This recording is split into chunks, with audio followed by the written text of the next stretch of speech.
Muy buenas noches, amigos de Efecto Mundial. En esta ocasión tenemos el honor de contar con la presencia de la embajadora del Perú en México, Elizabeth Astate. Muy buenas noches, Elizabeth, ¿cómo estás? Muy buenas noches, Enrique. Feliz de estar en este prestigioso programa y de tener la oportunidad de llegar a tu distinguida teleaudiencia. Muchas gracias. Pues con ella comentaremos algunas cuestiones de la realidad actual del Perú, un país que ha evolucionado de manera sorprendente.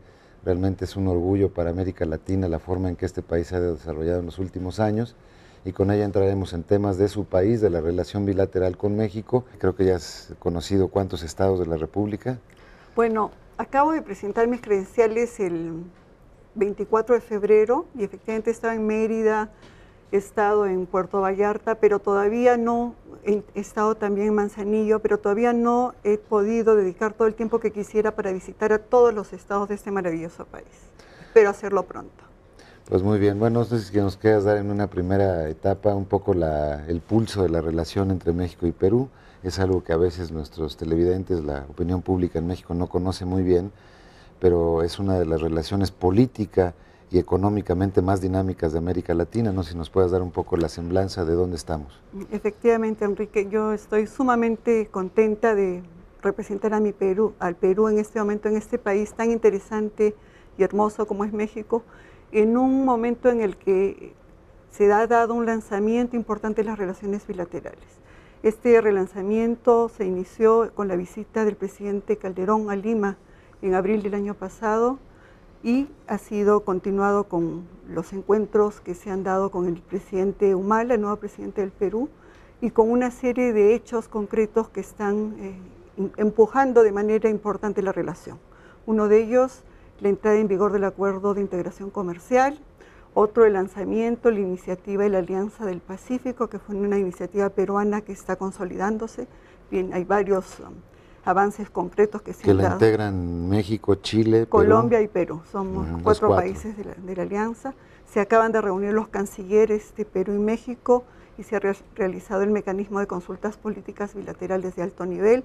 Ya se han empezado a reactivar una serie de mecanismos que estaban un poco estancados en los últimos años, tanto en el campo de la cooperación técnica y científica, como en el campo de la lucha contra el narcotráfico, como en el tema de la cooperación en temas culturales, que está prevista la Comisión para los próximos días.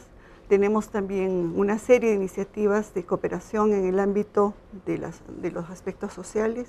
Han habido visitas del viceministro de Desarrollo Social e Inclusión Social del Perú, del viceministro de Vivienda, en fin, estamos con una agenda sumamente amplia que espero que durante mi gestión pueda seguir impulsando y trabajando con mayor ahínco aún.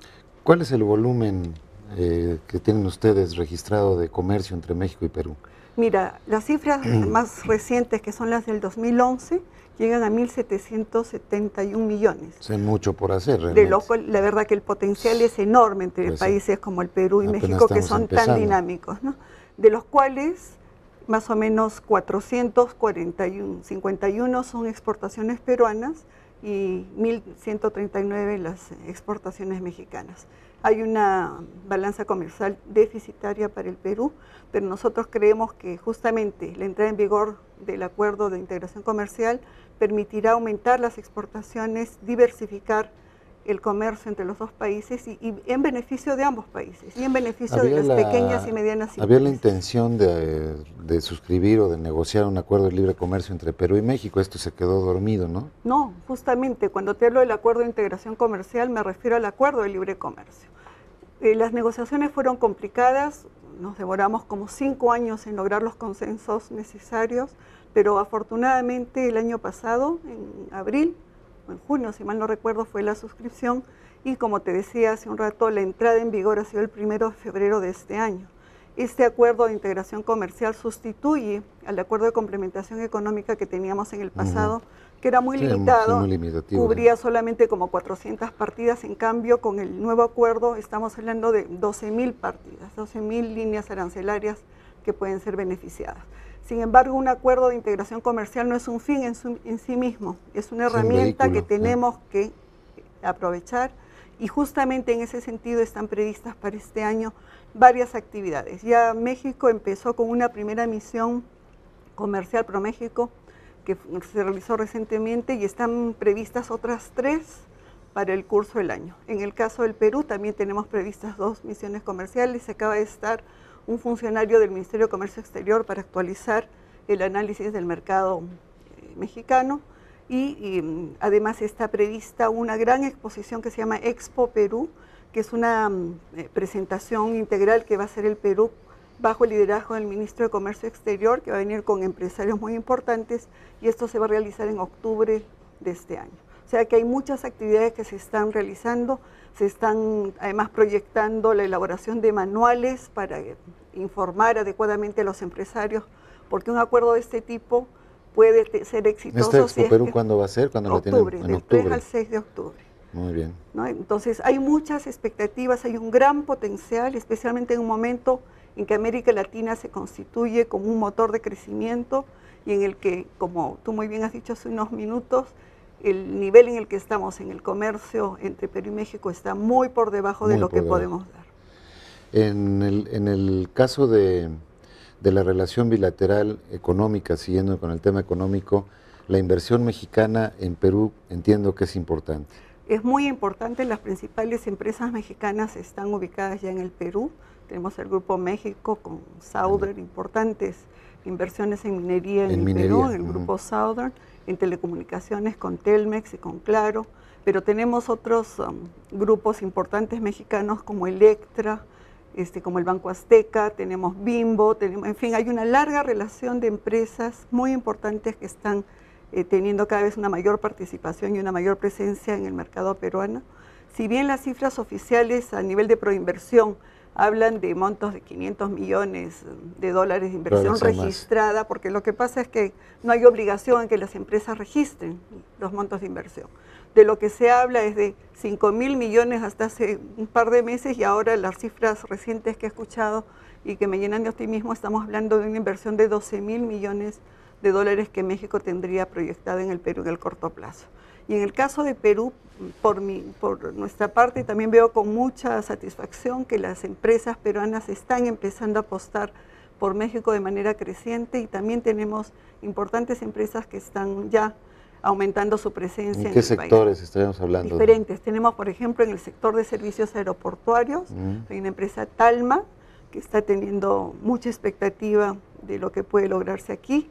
Tenemos empresas que están vinculadas a lo que es bebidas, por ejemplo, la empresa está Biscola, que son inversiones peruanas. Biscola, claro, es una empresa peruana, sí. Pero también tenemos en diferentes campos, en Frenosa, que tiene que ver con frenos, con creo que le llaman balatas, no conozco el nombre. Sí, es lo que hace que tenga la fricción para poder frenar un coche. Tenemos además las franquicias de los restaurantes. Nosotros en el Perú estamos muy orgullosos de la gastronomía peruana, claro. Y hay una presencia creciente de restaurantes del más alto nivel en México, que recomiendo a todos nuestros amables televidentes que se den el trabajo de visitar, porque realmente vale la pena. Sí, pero en fin, hay una múltiple, yo diría, capacidad para seguir creciendo en inversiones y por supuesto en comercio, porque también el acuerdo de libre comercio nos ofrece la posibilidad de ampliar las exportaciones en el sector textil, en el sector agropecuario. Ojo, quisiera en esto mencionar de manera clara, en la etapa previa a la aprobación de este acuerdo comercial hubo cierta preocupación en algunos sectores. Y es normal que en las negociaciones de acuerdos de libre comercio haya sectores sensibles. Lo hemos visto en el Perú, en las negociaciones con muchos otros países. Pero creo que en el caso concreto de México hay falta de información todavía sobre la complementariedad que existe entre nuestros países y sobre los nichos de oportunidad que pueden darse en el sector agrario como en otros sectores. ¿La preocupación de los mexicanos principalmente era el tema agrícola? Sí, habían algunos sectores, ¿no? En algunos productos en específicos, pero el acuerdo yo creo que logró un balance muy interesante, porque aquellos productos más sensibles fueron excluidos o fueron sometidos a un sistema de cuotas. Si bien el acuerdo permite que el 89-90% de las partidas que queríamos que entraran en esta negociación fueran liberadas de inmediato, hay un número de productos que se liberan en 5, 7, 10 años y otros que están totalmente excluidos.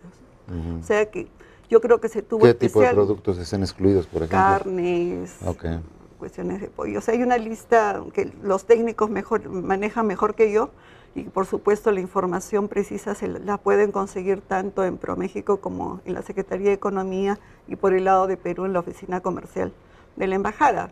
Pero sí, lo que me interesa dejar claro es que los negociadores tuvieron especial cuidado en que aquellos productos sensibles de ambos países, porque también en el caso de Perú hay preocupaciones, nuestro sector agrario también se preocupa en algunos casos sobre algunos productos concretos, pero creo que no se ha analizado a fondo el tema de las complementariedades. Por ejemplo, el aguacate. Nuestras producciones de aguacate son contraestacionales. Entonces, en el momento que nosotros podemos exportar, cuando está madura la fruta ya, aquí está apenas naciendo y viceversa. Y lo más importante de todo es que se abre un potencial enorme para exportaciones conjuntas de México, Perú, Chile, de diferentes productos frente al Asia-Pacífico, porque uno de los problemas que se tienen cuando uno quiere exportar al Asia-Pacífico es que los volúmenes no son suficientemente grandes. Así es que creo que más bien necesitamos reunirnos con los sectores privados, inclusive con los que han estado más preocupados en este tema, y estamos pensando invitar a un grupo de empresarios mexicanos para que vayan al Perú con la gente de Senacica, porque había también algunas preocupaciones respecto al tema fitosanitarios, pero yo quisiera destacar que los productos peruanos están entrando a los mercados más exigentes de Europa y de Estados Unidos. O sea que realmente creo que las preocupaciones que existen, digamos, deben estar vinculadas más a una falta de conocimiento de los avances que ha tenido el Perú en el tema de la sanidad vegetal y animal. Muy bien. Vamos a hacer un primer corte y regresamos con la Embajada del Perú en México. Con sus 30 millones de habitantes y sus más de 1.300.000 kilómetros cuadrados, Perú es un actor de primerísima línea en la escena política y económica sudamericana. Cuna de la civilización andina que tuvo su máxima expresión en el legendario Imperio Inca, la actual República del Perú, que como idiomas oficiales tiene además del español a las lenguas indígenas quechua y aymara, limita al norte con Ecuador y Colombia, al este con Brasil, al sureste con Bolivia, al sur con Chile y al oeste con el Océano Pacífico. En cuanto a su sistema político, Perú es una república presidencialista democrática, misma que desde el 28 de julio del 2011 es encabezada por el presidente Ollanta Moisés Humala.